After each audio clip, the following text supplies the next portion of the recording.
you feel, I'm glad you like it. Find you actually to participate. Yes, it's like, it's your fault if you don't participate, like, you know what's going on. But, you know, I've been doing this a long time, so will I hear the people go, oh, too many emails, yep. Will I hear people go, I don't want to text again from you. Will I hear the people that say, you know, take me off, or why didn't you send me an email? Like, yeah, everybody's so different. So, you know, as far as leadership, we just realized, like, yep, okay, we got to do a couple different ways of communicating. We also set up Facebook group, because that for me, and I haven't started to, this is only week 5, but my intention is to once a week go live in there and just do a little message, like a leadership message, something that happens in a week. We use a Friday wrap down, but so you're hearing from me in there. You know, you couldn't turn it on, but Saturday morning you're like, let me see what I'm doing, you know? Yeah. So I think that's the key, is to have the message on whoever opts out or watching on their own time. They Yeah. do it. absolutely. Yeah. So, all right, we're gonna get started. Let's see this share here. So Allison, you said you were at ALC, you were at the Patrick, you were at the conference. I was Sway, was your Sway and Nico were there? I think I'm home sick today. Huh? Nico is, but he is there watching us. Hi, Nico. Can you let somebody in? Anna Martinez. Huh? Come on, everybody get in. I am rounding them up. Thank you. They're rounding up. You know what, also we need to, there is a leadership something, April 11th and 13th. What's that? Well, I don't know. That's for leadership, though, right? Yeah, but, I think it's a leadership mastermind, April 11th to April I 13th. know what date you're talking about. And that I week can't is think a of what, weird week, 'cause it's like Holy Week. I can't think of what event it When's is. Easter? Easter is in April. Wednesday is Ash Wednesday, so 40 days from, this month. Oh, wow. Already. Yeah, Ash Wednesday. April Ash 17th. Wednesday. Oh, my gosh. Huh? Time is just flying. Well, I know, Patrick and I were talking with the building guy, and we were talking about expanding, and he asked us what we would like that done by. And I was like, Expanding what, this office? yeah, into the next office. Yeah, a little bit. We're looking to take on another 1,600 square feet. Not the whole corner. Eventually, if we did, yeah, that'd be great, but I don't think we're gonna need that because we have our Ridgeville Park location and our Hydro Bay. To be here. Huh? There are people there that want it here. They want here. So we want to build everywhere. Yeah, you do. Here, there, everywhere. Yeah. And I like sitting here. I like here. I like here. Like, if you're gonna expand, but you're not gonna go move in there, right? no, we would be actually adding on like an extra, I don't know, 6 or 7 offices. Hi, Tony, how are you? Yeah, about 6 or 7 offices. It's all built out on the other side of the wall. Yeah. It's just a matter of getting through one of those rooms to build a hallway enough so that we could walk down it and go into the main office. Right. So you would do that, like you would like to change. Yeah, like do an open. where W sits over in the Right. corner, we could blow through that. Oh, that would be cool. Just knock it out. Like, you know what? How about that girl that was on TikTok that found the whole apartment behind her? Oh, yeah. I actually had to go look that up because I was like, what are they talking about? And yeah, I don't watch TikTok, but There's nothing wrong with these seats. there's nothing wrong with those seats. And these are the ones I put on the outside as like, oh, we don't need those. You mean Because we're all after sitting there, come on. Like, can you sit up here? Me? Yeah. Come on, Glenn, come sit up here. She's a little too close. They're too close together. Maybe knock out about 10 of them. Oh, I was expecting a big crowd. I know. It's okay. I do want to talk about, Physically and trying to make here. Neville is here, Nico is here, and Tony. 11:35. Tony, Patrick's calling you.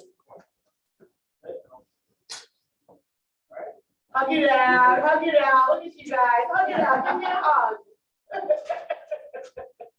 Uh-oh, he's gonna kick your ass. Vicky, come up to the front. It's like you're at the movies and you can't even see the show, right? Here comes Kathy. I know. It's so loud. I sat down and I was like, ooh. Come sit up here with me. No. Yeah, you're gonna Oh, just share. wow. Yeah. Who's sitting over the I'm not sitting up here on my own, get up here. Oh, all right, okay. Yeah, just come sit up here, come sit up here. Casey, Yes. come sit up front. And Patrick, you're over there, right? Yeah. And we're on Zoom. And Patrick, you can start over. Yes, chat, you're in the conversation, Pat. Okay. Casey, you're in the conversation. And go ahead and let everybody in. All right, perfect, awesome. And Reba, we're gonna Reba. Monica goes, we're sliding over. All right. So we have a few people here. We were at family reunion. Some of us wanted to go, weren't able to go this year. Some of us got the opportunity to go. We had a really great cultural experience together, I believe so, yes.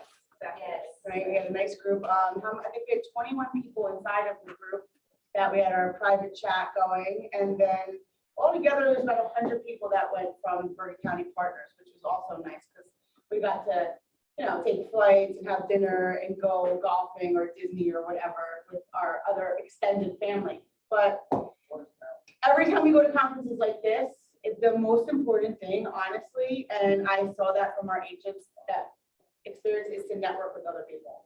Network outside of the group as well, because we are a strong group, but there were so many minutes. So Casey having dinner with a different group of people, nobody from the market center, and I was like, good for you, because you know what, these kind of relationships are what will literally keep your business like thriving. So I don't want to do too much talking. I want to have the experience come from you all, and then I have my notes, and I do want to just go over a bit of the vision speech that Gary Keller put on. And I just want to hear from them first, then I'll break into here, and then we'll come back for a couple more ahas. All right, thank you. So, Casey, what was like the most impactful like session or message that you heard? Or maybe it's not even that, it might have just been like a personal experience. So for this session, I went to building your business with an admin, right? So I just recently hired my first admin. Yay. So for me, that was super informative, right? Because I'm like, how do I structure this? How do I train my admin? I'm new to it. So they taught us step by step. So I took very detailed notes, right? So I shared that with my admin. So we have a meeting, we're meeting up on Wednesday to kind of go over that. So that was super informative for me. And then on the networking side, I had no clue that we had the BRN, Black Realtors Network. I didn't know about it. You didn't know going out there? I didn't know about it. Oh, at wow. all. And Okay. then, so I ran into the first day, I went to meet with them to eat, and I ran into a friend of mine who is a big realtor in Chicago. Okay. And she's like, oh, are you going to this and this? And I'm like, no. I was like, Where are you getting all these yeah, ideas? and so I met a whole group of people. I now joined the group.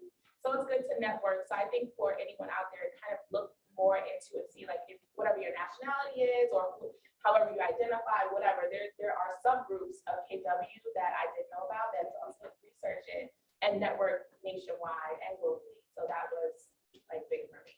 That is awesome. Yeah. Just on that point, what we saw this week specifically was, we have KW Chispa, which is our Hispanic group, and that is thriving. We have our BRN, which is our Black Realtor Network, which is also thriving. Now that has been going on for years. I've kind of been in the underground invitation. Yes. What is the name of the Hispanic? Chispa, CHISPA, Chispa. And Lisa Ortiz in our office is one of the leaders. Her wife as well, Ruth. And she's also in the BRN. So the BRN, plus we have the Rainbow Network. Right. So we had, there was a huge party for the Rainbow Network. And Julia Lachey is our leader of our diversity and inclusion chapter for KW. And so that's something that kind of came out through the whole George Floyd disaster. And then just, okay, what's the solution? Well, awareness and coming together, right? So KW did their part as well. So I love that you said that. And as far as the assistant thing, I mean, you know, Rob, Kathy, you've worked with assistants. Do you ever really know exactly what to do with the assistants? So any advice to our first hire here? Yes. Yes. Build up your systems, because without, like, they need to know what to do, and you need to know that they know what to do. So by having systems, and like, this is how I do this, and this is how I go about it, they learn quicker. And then, for example, like, you sit there and you train them, you give them all the information, but then they decide to leave, now you're starting all over. Right. But if you have the system in place, now it's plugging the person into your system, they learn how you want to do it, and you don't have to keep teaching it over and over and over. Right. So the system is having a system is what I Is learned. key. It's the key. Yeah. And to Rob's point is, okay, so now you're starting systems. The way you start is you say, just write down everything that you do. You're making an operations manual assistant. So everything that you do, essentially, if it's the first time, it's your first system that you've created, and you're gonna start to tweak it.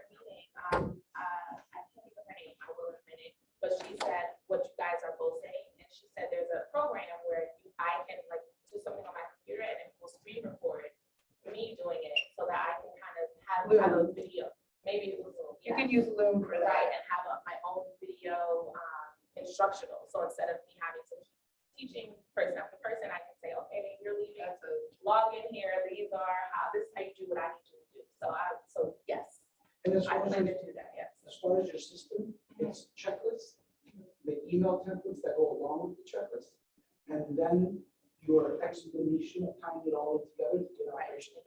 Okay, yeah, Yeah, that's what I'm working on this week. that is awesome. And like that alone is for all of us. If you're your own assistant, creating systems for yourself is extremely important. So, you know, Vicky, you go take a listing. What do? Do you have a checklist for everything that you do? And you go, well, I don't know, I don't really have a system for that. Great. When you take your first listing, literally just document everything you did. Okay, put it into MLS, word of the description. That is a checklist and it is a system. And so if you were to have to pass it on to somebody because you're going on vacation, or you get an assistant, here's what I was doing. Let's try to fine tune these, make these better, but these are my systems. So great point. Systems are on you. Then you can press on the people.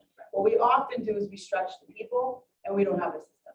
And how are they going to really ever get on the good foot if there's no system? Great. Hi, Bruce. Hi. All right, Rob, what about you? What was like your, aha moment? So I went to a class about teams, and they talked about, like, I mean, something I kind of know, but like, they reinforced like how important it is to have direction as part of your value proposition for the team, have direction for your team members, figuring out what their goals are, what's important to them, because you're not going to grow unless they grow.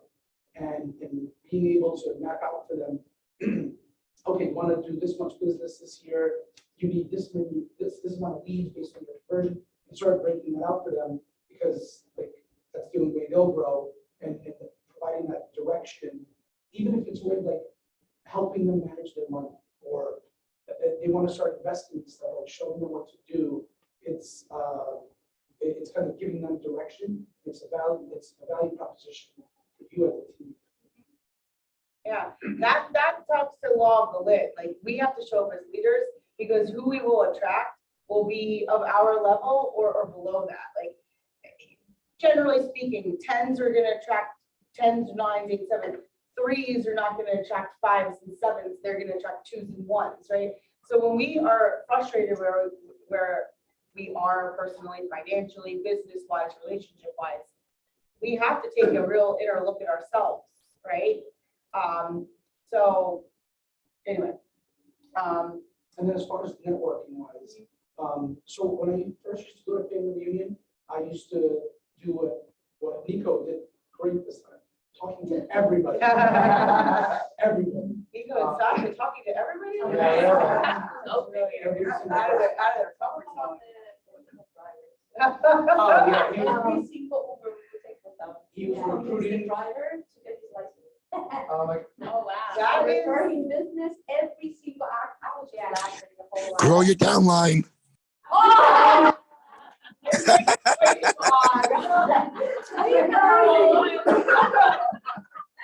Nico, you want to tell us? You gotta show your face. Hold on. I'm in a dark room. I can't show my face. But no, I talk to Uber drivers and waiters all the time. And I just say, hey, you have personality. Have you ever considered being a realtor? It works all the time. And then you choke on your cigarettes too, I think. So yeah, so I used to do, I used to go and talk to everybody. This year, I was a little bit more specific, and I don't know how I guess that's kind of what I was looking for. I just ended up finding it. Like, I found 3 specific people that I wanted to that I ended up talking to. It was exactly what I was looking for. One was this guy who he's a property manager and also the realtor for 1,200 units. So he was telling me, he's like, we got a low grade. He's like, listen, I'll show you what to do. Like, where did you find him though? Like, it's so the guy you needed to run into, right? He's like, I'll teach you how to, what you can do with property management. There's different ways you make money on different things. Yeah. And he's like, I make $1 million before I even lease an apartment, just for property management. And he's like, I'm in Ohio, you're not competition. I'll come over by you. I'll show you everything I'm doing. You can come to me. That was really cool. And then I met a lady from Puerto Rico who she will help you. There's like these new developments. She'll help you buy the condo and do the Airbnb. She has the girls that'll do the cleanings. She basically will manage it all for you. I think it's like 20%, and she does everything.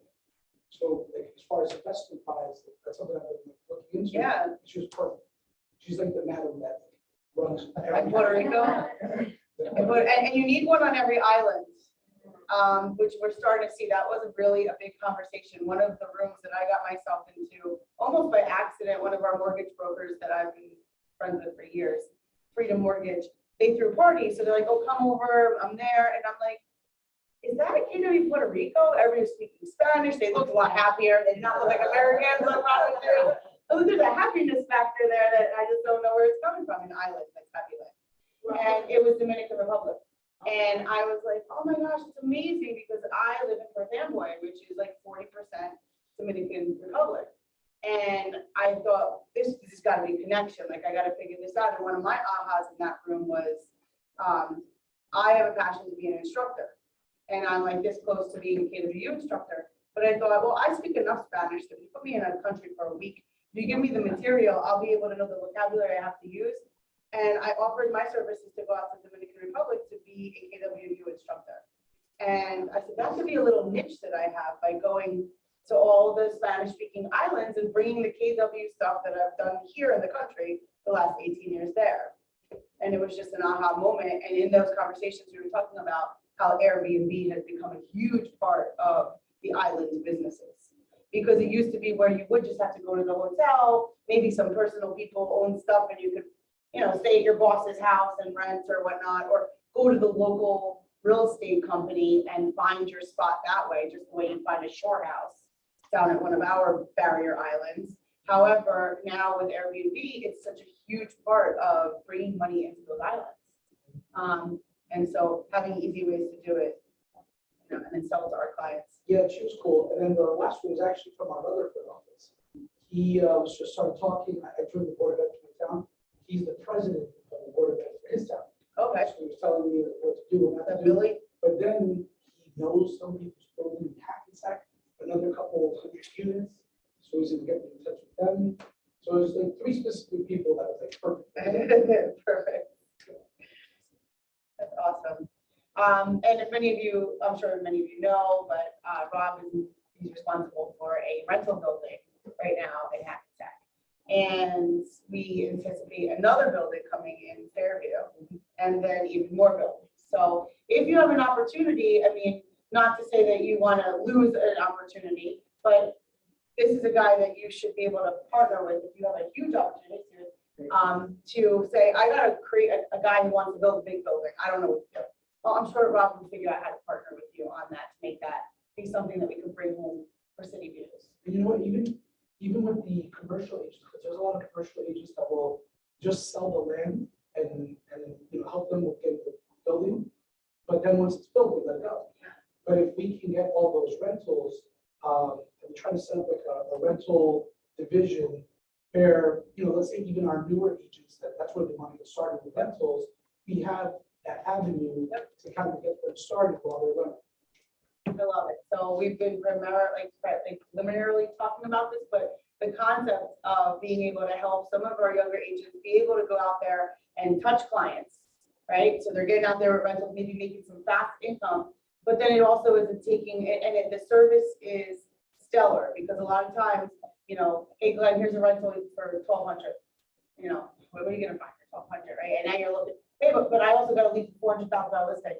Hey, guess what? I got $1 million listing. Your $1,200 rental client just went to the wayside. They're not getting service, and guess who's getting the bad rep? You and the company and all realtors, period. So we would like to, and with Rob's systems he's already created, create a rental division where it makes it easy for you to kind of just throw your rental leads into the pot and then be able to get them service. More so for what he's talking about is the owners of the buildings. Now you sell somebody an 18-unit building. You sell somebody a 12-unit building, but they don't want to be property management. And what about the vacancies and the releasing and we've already created systems inside of this 300, 400 unit building that we'd like to just replicate and just make better and better.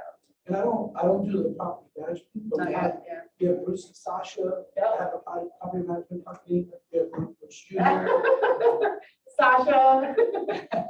Sasha. We got an eye roll over here. So Sasha's got a property management company. Bruce is the only. Yeah, Bruce and Naomi. Yeah, but so we have that though. So if there's anything that gets, I just want to empower our agents that if there's a conversation that comes at you that you're like, I have no idea what this guy's talking about, but I'm going to smile and say, sure. We have so many amazing professionals that I'm sure we could service you. And then come home and just be like, oh my God, what are we doing? Who can help me with this? Yeah, we have it. Kathy, how about you? Three things. I have three items that I would like to share. Just like Rob said, we all went to this team meeting and it was very informative. Like I always like you have an idea of how teams work and what you have to do, but when you get to hear like these massive agents that they have like 50 or 75 people working with their team, you're like, how do they do it? Like I barely can understand.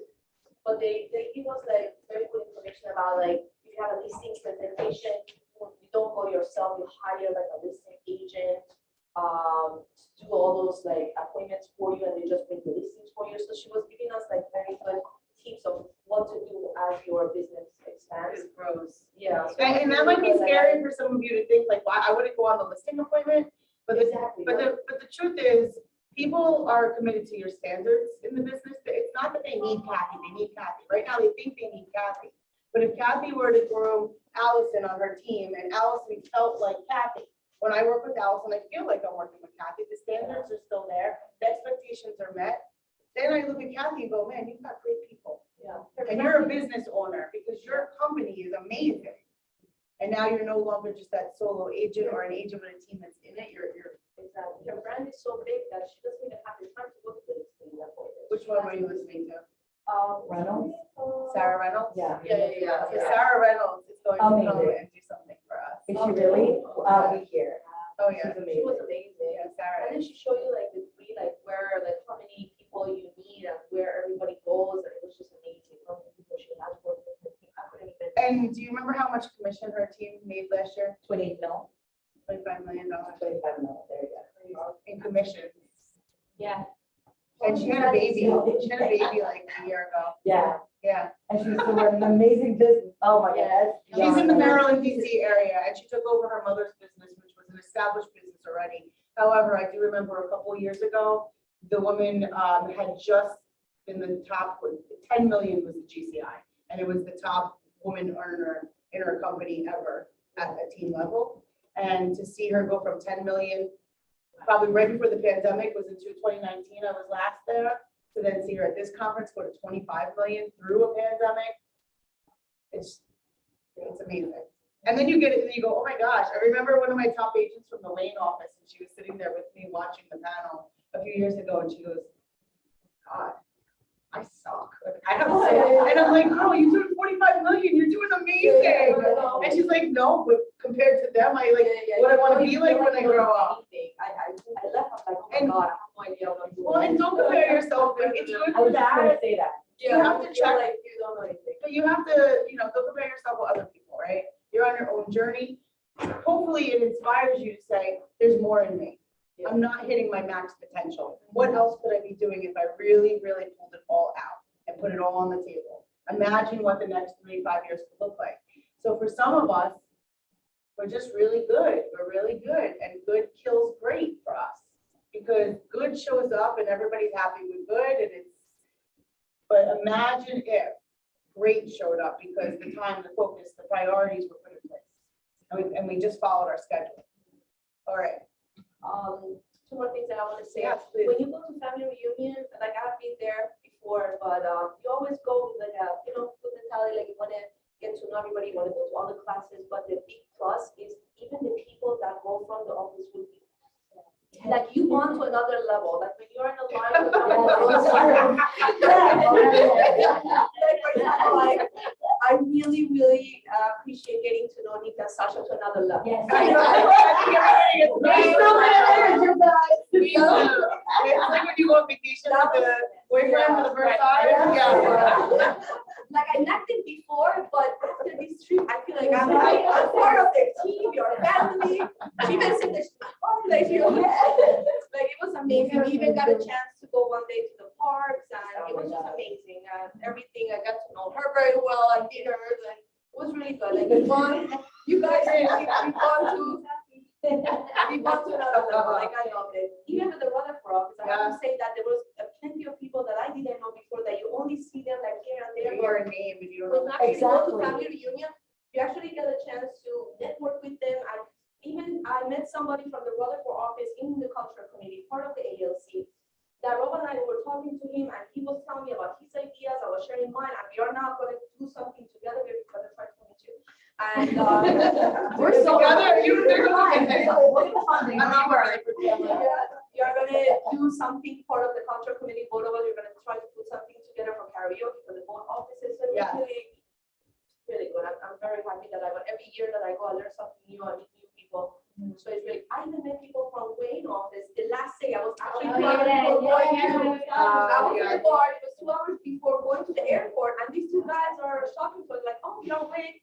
You guys are 40. Oh, you guys know Marybeth? She started her office." And we started talking about you for a long time. So it's just okay. We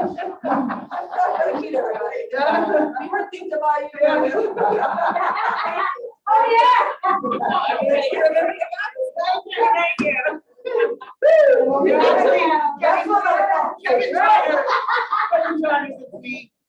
I gotta be honest with you. We were out drinking. We were at the Howl at the Moon, which we had a nice outdoor table and area. And he's like, "God, I'll be honest, man. I meet so many people, and not one person had anything bad to say to you." No. And I looked over. I was like, "Oh, let me introduce you to my ex-boyfriend." And I introduced him, and he was like, "Nah, I got nothing bad to say." I'm like, "Yeah." He's like, "She knows all my dirty secrets." Yes, I did.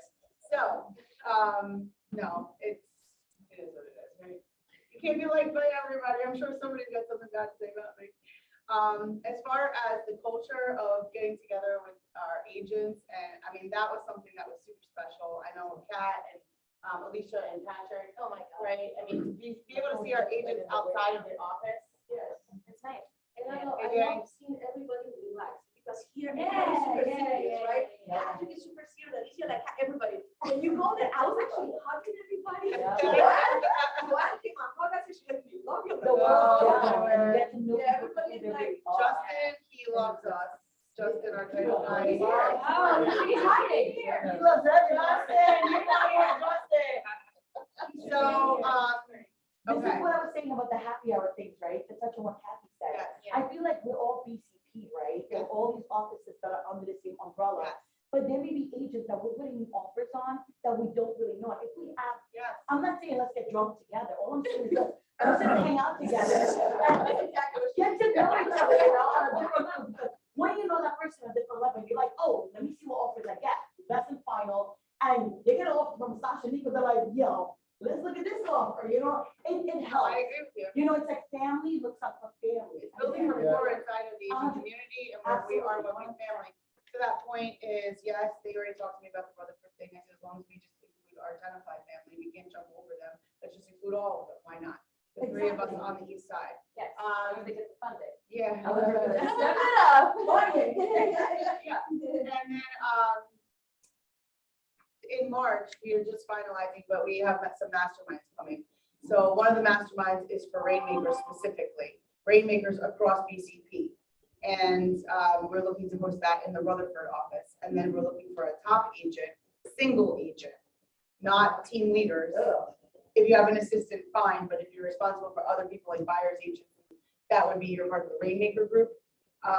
But for all of BCP. And so we're gonna do one here this month and one in Rutherford. Because we need more of that, because that's something that I can honestly say from being in the role that I was in.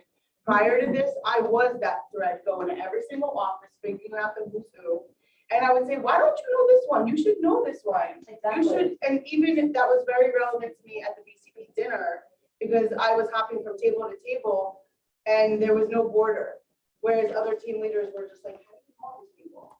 And I'm like, you need to get to know the BCP people because they're awesome. All right, so Allison, what was one of yours? Well, first of all, my bond was incredible, and it was my first time going, and going as a solo agent, I didn't know what was going on, I was just following the crowd, just moving on. But then it was, you got into the classes and everything, but what I found was, I'm watching the teams, okay, and I'm watching the husband and wife team. And my personality is controlling and I need to be on my own. I'm gonna do it on my own. I'm gonna do it on my, and then I'm watching, but as I'm watching the teams, and not even that, like, we didn't even talk a lot about real estate. We're just kind of like looking at what's going on, and then you're looking at all the leaderships and you're listening to the money that they're making. It's not, again, it's not always the money, but the money, how successful they are. And where they came from. There was a couple that was up on the stage that were talking like, and one person was bringing in the money to pay the bills, and the other was out there getting the business together, and they're doing amazing. So so how I ended up with thousands of people running over to a corner in the back of the room just to get coffee and just have like 2 seconds just to take it all in. It was very overwhelming. Amazingly, I get talking to this other girl. So open up your mind and open up your conversation and don't be so closed down. We start talking, Stay curious. right? And then stay curious, right? And then we start talking. And then I had said to Sasha, I want a husband. I want someone to, support me, or I want a contractor. Where do I find that? So I could have that support, right? And then because I'm here on my own in this country, like on my own doing it, you know what I mean? And doing it on my own. And it's like, and this girl, she's 28 years old. And she went from making, again, it's not always with the money, but it's progress, right? 50,000 to 150. I'm like, oh, that's cool, that's cool. But you get coaching. So that led into a conversation about coaching. So she goes, yeah. And then, of course, I'm not looking at her badge. She has a big badge saying she's coach. I'm like, oh, you're trying to sell me. She goes, no, I'm not. I said, you from, Anyway, I ended up going up and signing up for breakthrough coaching. So I got coaches. So I now have a human, as Sasha calls it, someone that, there was other things. Have to answer to. And so she signed up for mastery. Well, she signed up for MAPS coaching, which is breakthrough. So she has a coach now that's assigned to her. It's personal, and it's every other week she has a call. Yeah. And it puts her in a group also with other coaching clients. So you need to make sure that you're in every Facebook group and group possible that gives you access to, because that's also the strength in it, is that other coaching clients you get to network with. Right. And it wasn't even about like the competition, like you see 10,000 agents. Yeah. It wasn't even a feel of like competitiveness. There was none of that. It felt like family, right? And I'm sorry, the staff get up at 6 o'clock in the morning running this video of them running to get seats. It was crazy. Seats for us. To get seats. But and then like just listening to different ways of how there's so many ways of getting business. If you just listen to what they're telling you to do, You stay open.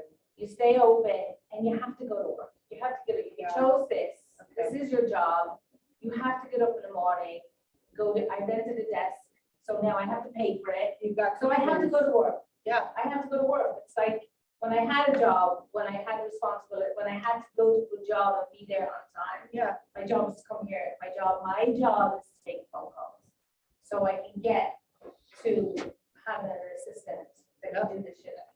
Yeah. To maybe do teams and Yeah. grow that way, but also to share, you know what I mean? Like to share and just, and then there was a lot. There was like mental mindset, how you get your spirit, branding yourself. The biggest thing too was work, because we're all afraid because we don't want to ask people for anything. It's work to give, you know, like if you're working to give, like what you do is incredible. I can't believe you do that. And it's amazing. So like, if you work to give and, you know, business comes, it just flows. You just, you know, be kind and it'll flow you, you know. So to that, my biggest ahas, always come from the keynote speaker, the crying at the end, the inspirational morning, always, because I'm always reminded after 18 years why I fall in love with the company again at the end of the convention. So the end of the convention, the last day is what's called inspirational morning, inspirational brunch, inspirational whatever. So it starts at 9 o'clock and they have usually a gospel choir, or I think in this case, they might have brought a Disney singing quartet or whatever they were. But they sang us into the morning. And I mean, like the whole place is just filled with the spirit and energy and, oh my gosh, this talent. And then they start to talk to us about what we've done to impact the world, the community, our own communities. And, you know, just getting the chills. But this year for me, the aha moment was, these are my stories. And I'm going to ask you all to hold me accountable for this. Like, these are my stories that were on the stage. And why am I not up on the stage telling my stories? The first one was about homelessness. So I have a real big passion for homelessness. And so I have a women's home, and we house women and children. You had a woman that was an agent who bought a house for a family of 11. And it was not the first house that he bought. But when he found these people that were, and to your point, is giving, some of us don't have a nickel to rub right now. Right. We were in a bad situation. We are literally like drowning. How about get ourselves into a situation where we could bless somebody with, it may seem crazy, a house. You know, that looked like putting $40,000 down and covering the mortgage payment for perpetuity and giving them that house in a trust account. A family of 11 children, there's a lot of children. So that was the first story about how this realtor, that was not the first house, he buys like a house almost every year and donates it to a family in need, and that's his give back to the community. Now, when you're making $4 million in commission or $10 million in commission, is it a bit much for you to throw $40,000 at a down payment and then no? But we're coming from scarcity, some of us, and we need to figure out how do we come from abundance, and it's going to work because we're so spoiled in this area that our average price point and our average commission is pretty much, you could do 3 deals and make an average American salary. So we get a little lazy. We get like, all right, well, I made $40,000 this year. What if you make $400,000 this year? Because you could go make $400,000 in this business. Even if you've never even thought of that in this room, you can go make $400,000 in this area. So one was, I need a new testimony because running with the same stuff for a while, so got to get a new testimony. And the second story was a guy named Sanjay, he works inside of our coaching house, and he hooked up with a girl from high school who was doing some work in Africa. So Africa's my other heart. My family and I, we own land in Africa for a children's organization that helps orphan children and just different caretakers like BBs and babas and aunties. So this year, my husband and I bought some land for them to farm so that they could provide food for the communities and the villages. Great, love it. And Sanjay was on the screen, and basically he went out there to go experience the same thing that I experienced, and then because of his network and because of the access he had, he came back and they literally raised $32,000 to buy a building.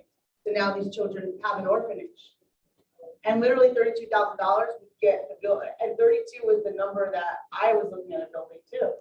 And I'm like, man, I don't got $32,000 right now I would love to just go, here, buy the property, it's ours, and now start filling it with kids. I would love to do that. I don't have it right now. So I'm looking at this story and like, I need to get those stories out. Like our leaders at KW need to know that I've worked passionately with my profit share to fulfill those kind of things as well. But so to me, it was a really, and then Mo Anderson, her message was, it's halftime. Like it is halftime. KW started in 83, 86, right? When she looks at, and she's 84 years old now. Right, so she's looking at, do I have another 20 years? I think I got another 20 years left. And this is halftime. Wait till you see what's going to come next. And so for me, I started to think about what does that mean for me? And I had a little pool talk with a Bolts coach friend of mine. And I said, you know, I'm looking at it like I put 18 years into the business. What does the next 18 years look like for me? Because I got 18 years. So, wow. And how do I make this 18 years look so different than the last 18? And my friend's like, you know, you should maybe rethink about that. I was thinking I got 3 years left, like that it's halftime, 3 years. He goes, but you're right. I got like another 20. So what do I do with the next 20 and build? And it just started making me recreate myself. Sometimes we need that. Like we really need to shake it up. And coming to Fort Lee for me was shaking it up. And me and Steve was shake it up. Thank you all. Anyway, that was the one, and then the other one, and I don't need to be long and like, drawn out about it, but I love the culture. The other one was the happiness factor, happiness advantage. So the author of the happiness advantage came to speak. His name is Sean Aker. And I didn't see many of our people in there because I think everybody was sleeping. Maybe it's okay. It was just the morning session. We were here. And So- one of the morning sessions, like we did. Physically, yes, Basically, right. the point of that was, and I did take some notes to share that, is the point was genes plus your environment predict everything, right? We're victims of both. We have genes and we have an environment that we put ourselves in. We're actually responsible for our own responses to things, but genes are outside of our control. And the macro and micro environments are also outside of our control. So when we look at like what we're made up in our happiness, it's circumstantial, it's all here. It's all here. So it says studying outliers, they're weirdo. If you see somebody that's super positive, super happy all the time, they're weird. What's wrong with them? I guess I'm weird that. But why, right? It talks about how our attitude is more positive than when you can have your attitude more positive than your circumstances, you can control your happiness. And we did an exercise where we had to like look at each other and dead your emotions. That was a part of the, Right? one of the classes? Yes, Yeah. and then one of us had to smile at the other, and could you keep a dead face, dead emotion if I sat there and I smiled at you? How many times have That you would be so walked hard. down the street and you will purposely go, okay, this person going No, I wasn't, yeah, I'm like, hi. Okay, How are you? so I just want to understand, naturally, we don't, naturally we hide, naturally we're too busy, you're on a subway, you sit next to somebody, you're driving the train to the city, you don't even talk to them, you just, then I went to Africa, and everybody in Africa was just like, hi, hey, like everybody's talking, and it's just, they're not inundated with all the stuff and the busyness, and I feel like the busyness and the stuff has like stole our happiness and like our people connectivity, right? So Musle is sitting there, and I thought you could smile with your mouth, so here's me going. And he goes, something different. He goes, what's wrong with you? Are you okay? Right, but when he was smiling at me, I was really trying to just be stern, and I wasn't going to keep in, and it was just infectious. So, really talking about just being happy. Anxiety, it says positive and anxiety, negativity are as contagious as secondhand smoke. So you go around somebody and they're just anxiety driven and they're just worried and they're just always, I gotta get out of there. I gotta get out of there. Right? So we have to protect our environment. And it may be somebody you're sitting next to right here and they're having a bad day and you gotta say, Glenn, I can't right now. Glenn, I'm gonna pick up and move because I don't know what's going on here, but I can't be part of it. And you might just have to go, because if you're sitting in the middle, you're gonna affect everybody else. So we have to, lift each other up while we climb. Acknowledge stress and identify what the meaning is. Stress is inevitable. The impacts of stress are not. So we also have to realize that there are stressful situations. A seller needing to pack up their stuff because the moving truck is coming and you don't even have clear to close, and the buyers are freaking out and they want $10,000 and the other realtor's telling you like it's gonna come out of your commission and you're crying. Like, those are real things. But you can manage that stress. It's gonna come at you. You just gotta figure out how am I gonna deal. What's the worst case scenario? Okay, I'm not gonna die. We're good. We'll figure that out. Yeah. So I want us to help each other. Happiness is not an individual sport. Having another brain looking at an obstacle transformed the geometry. So he talked about how we're looking at this big green curtain, me and Glenn, and I say, Glenn, we gotta climb that. We're gonna climb that today. And we're like, okay, it's possible.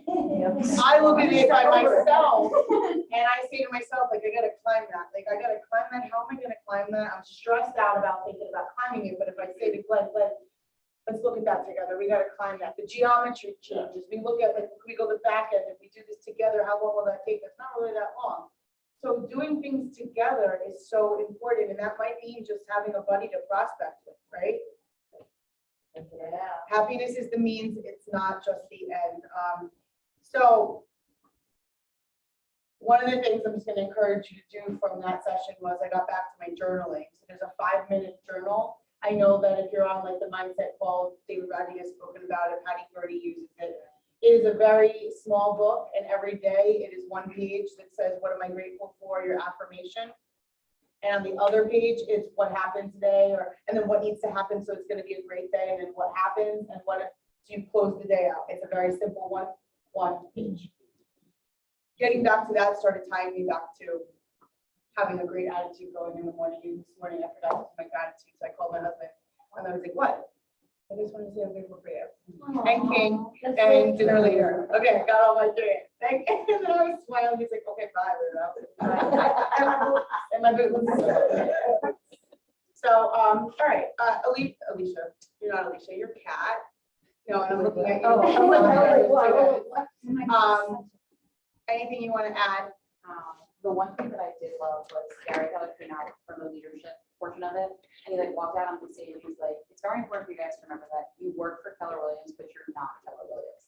And it's funny because my friends always say to me, like, "You are Miss Keller Williams. This is all you do. It's all you talk about. It's your entire life, but you're doing this so that you can have a life outside of you. So Yeah. figure out what your big why is, so that that's what you're focusing on. It's not that you're doing this for the company. You are your own business. So it makes sense. So I'm not Keller Williams, but I do love this place and you guys." Can you put the slideshow for a second? I just want to go to a few points and then we will wrap it up. Patrick, anything that you want to say?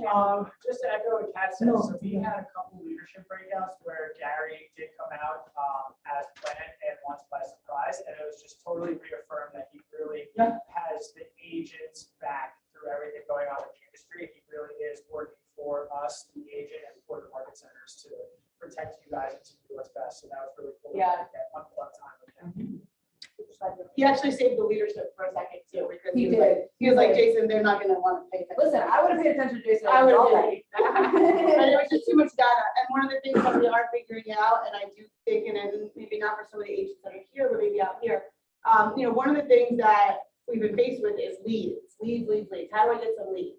And having a financially sound program for that, because a lot of programs that they've come to the market center leadership is, hey, we'll provide these leads, but we're going to take the back end. We're going to take the company dollar. I'm like, well, that's not cool. And we're going to charge the agent, so it's going to be hidden from both sides. They've come out with a company that we are able to purchase leads at 35%, which our agents will be able to purchase the leads, kind of like a Zillow type of lead, right? However, it's not just a lead, it'd be an actual person ready to talk. So it's not just the referral of like, hey, here's these leads coming in your inbox. No, this person is actually put into your command, they're ready to talk. I'm not rolling it out right now, but this has been a huge conversation at leadership. Is like, yeah, our teams that have maybe created great systems, what about our single agents that they're finding it harder and harder to create leads? So there is a solution coming and it won't be for everything. So like, let's say Casey says, well, I want to tap into that, but I'm still doing my own business.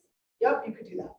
You could have your own business that's being tracked regularly, and then the other stuff is just 35 when they give you the lead that's already converted to a warm appointment, basically. But he also said we have to change like the way that we're describing the lead. Everybody thinks a lead comes in Yes. and you're selling a house, but that's not what it is. It's the start of the relationship. So that's a lead that maybe 4 months down the line, they're ready to start looking. You really have to build that relationship. So any place that's saying, oh, we give you free leads, yeah, maybe 6 months down the line. So think about that when you're getting that person. The other thing with how many leads versus how many home sales, okay? So one of the numbers that I thought was outstanding was like there was like 12 million or something leads, and yet only how many homes sold, right? So every lead that comes through is also getting this system, that system, this system, that system. And you have to nurture that lead because a lot of them they found were 18 months out. Somebody's replying to an ad, it's 18 months out. So it's the nurture of that lead that's going to get you the business, it's going to get profit. The real warm leads are going to be inside of your database already and inside of your neighborhoods already, door knocking, seller seminars, buyer seminars, micro like events, hyper local type of real estate advice. So, but then of course you're building a lead pipeline for future and always.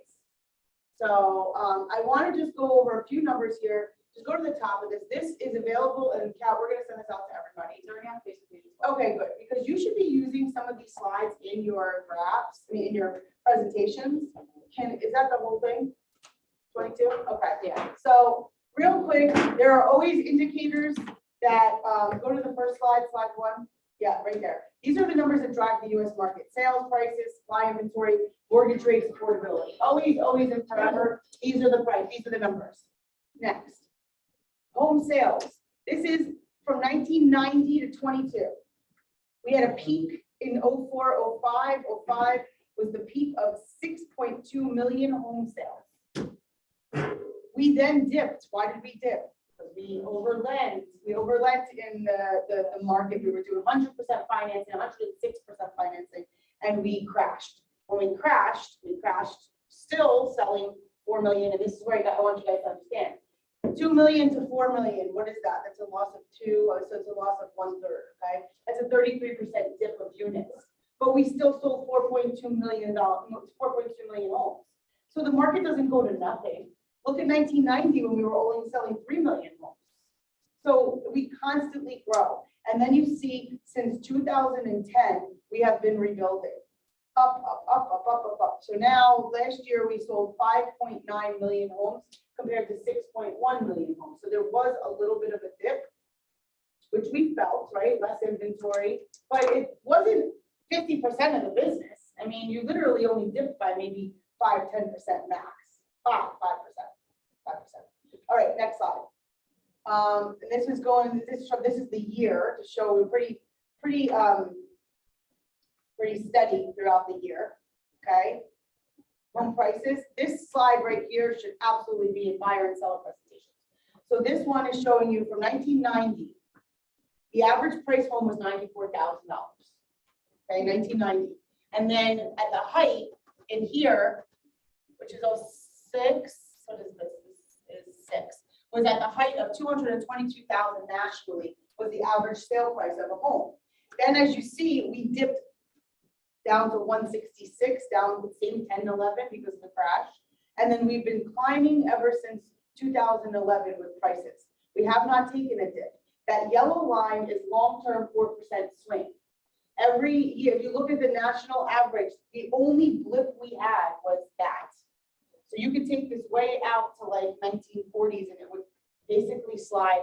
So we are right where we should be. It's just that we went over so much in 05, 06 that we crashed so hard and we come back and now we're just falling in line with where we should be. So when somebody who bought their house in 1999 says, oh, I really lost it, you lost nothing. You lost nothing. You only gained. If somebody tells me anything from 2015, you lost nothing. You only gained. Now, if somebody even bought something in 2006 and they're going to sell today, they're still gaining. So guess what? It's good news. It's gaining. Gain, gain, gain. Now, the next one, when we get into So this is the prices and fluctuations, you can study that at a different time. The appreciation, there's the crash, you can study that at a different time. Inventory right here, annual inventory. We are at an all-time low. So for 21, we finished off the year with 2.3 months of inventory. That is stupid. It's an all-time, it's a low. 4.8 is 1999. We went up to, and I don't know, how many of you were selling real estate with me in 2008? Okay, This was insane, right? There was so much inventory. things would stay on the market and they'd be like 3 times listed until finally somebody actually, it was horrible. It was a horrible experience. And even worse was I lived in Monmouth County at this time, and the adult community inventory was at 24 months, 24 years supply, because they were starting to build these little, all-inclusive adult community, active adult communities everywhere. And what happened was this crash happened and it literally stopped everything. People weren't moving out of the townhouse. They weren't moving out of the single family house. They were not moving. So therefore, the person who was going to retire out of their house had nobody to buy their house to go buy the adult community. And it literally put a stop on all that. And so 10 months supply, well, there was 240 months supply of adult community. And we've never seen this again. This has been like an amazing, this bar is the balanced market. Okay, anything below it is a seller's market. Anything above it is a buyer's market. We have been in a seller's market for a decade. It cannot last. So that's when you tell your sellers, this year is the year. Hello, would you like to sell your house? Especially if you have a house in the Poconos or Florida or somewhere else that you don't have to cash it in to go buy. Right now, you're not going to see it again. So next year when it goes down, it literally goes down because you're not trading something in the same market. So inventory, when we only have 2 things on the shelf to choose from compared to 10 and we have to choose, it's going to be a little slim pickings and we'll pick whichever's available, right? That's what's happening. Okay, and then the last one is mortgage. Yep, right here. This should be in all of your slides also. This is 1972. Wasn't even born. Some of us were not born, but we should know what happened. I'm so Okay. However, boom, it peaked in 82, 17% almost, or 18%. There was 18% interest rates back then. And then look at where it is now, down at 2.96 finishing the year. That cannot stay there either. So that cannot stay there because history will repeat itself.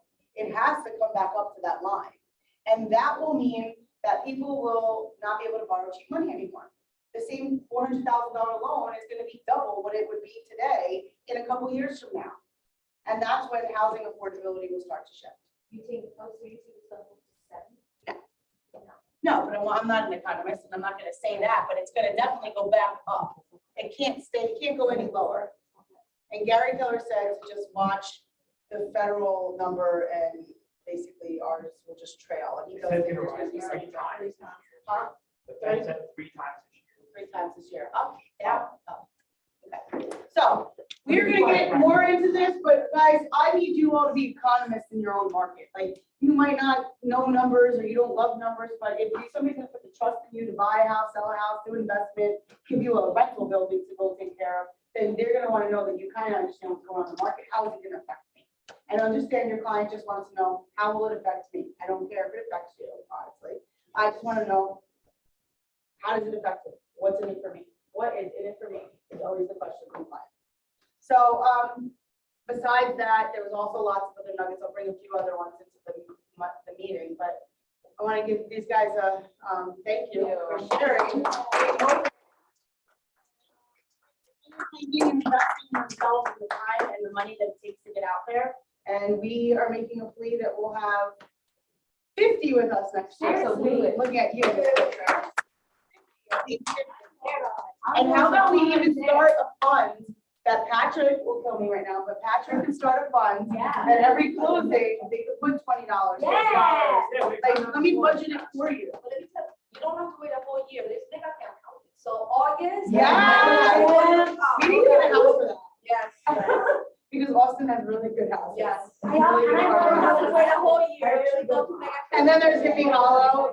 Hippie Hollow is like a fun, like lake environment. Hippie Hollow. Good news. I'm so there. There's Ramsey. Wait, There's new draft. I'll do that. No, there's new swimming. There's not new draft. Oh my God, everybody wants. Okay, so no, Megan, you will get the mega camp invitations when they come out, and we'll let everybody know what we're doing. Nico just asked if you could share a nugget. Absolutely. Sure, let's share a nugget. He has no voice though, so how are you gonna share? All right, that? so one of the things that really popped up in my head when they talked about it, about 6% of Keller Williams agents were down at family reunion. So it was just over 10,000 people. Out of the 6%, that came up to 50% of people that wrote the contracts. So out of the 6%, 50, that totals 50% of contracts written this past year. And then that same 6%, 22% closed. So what he's saying is 6% of our roster was at the convention. The people who went to the convention did 50% of the business. But inside that 6%, he's saying only 22% of them did that business, closed. Is that what you're saying? Yeah, so family reunion is definitely worth going. You'll learn Right. stuff Put and you yourself in build your that business. girl. So we're gonna translate it. You guys, he's dying. I can't translate. I can't even understand what you're saying. I have no voice. Business will go on even though he's dying, you guys. This is what has to happen, like. Basically, what he's saying is that room is where you need to be. Oh, yeah, It's exactly. Plugging into education, and Nico is one of our chair for our productivity committee, so I'm sure that's also where he's getting, plugging into things like this, plugging things locally and nationally are helping you show up with the results in the industry, right? Okay, thank you. All right, guys, thank you for your time. Thank you.